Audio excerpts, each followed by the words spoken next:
ద్విచక్ర వాహనదారులు తప్పనిసరిగా హెల్మెట్ ధరించాలని ద్విచక్ర వాహనదారులకు ట్రాఫిక్ పోలీసులు విస్తృతంగా అవగాహన కల్పిస్తున్నారు. ఇందులో భాగంగానే కాకినాడ నగరంలో ట్రాఫిక్ 2 సిఐ రామారావు పర్యవేక్షణలో traffic SI Apparao Kakinada Bhanugudi junction లో ద్విచక్ర వాహనదారులకు ట్రాఫిక్ రూల్స్ అండ్ రెగ్యులేషన్స్ పైన, కొత్త ట్రాఫిక్ జరిమానాలపైన హెల్మెట్ ధరించాలని, హెల్మెట్ ధరించకపోవడం వలన జరుగుతున్న ప్రమాదాల గురించి అవగాహన కల్పించారు.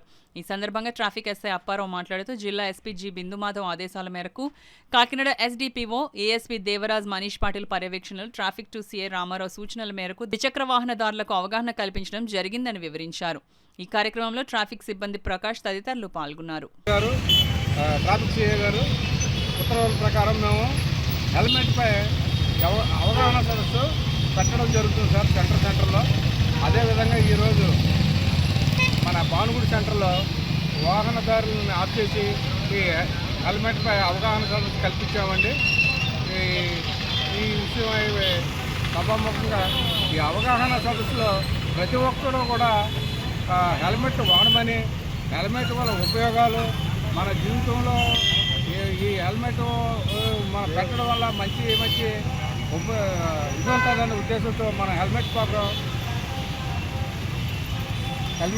పెట్టడం జరిగిందండి.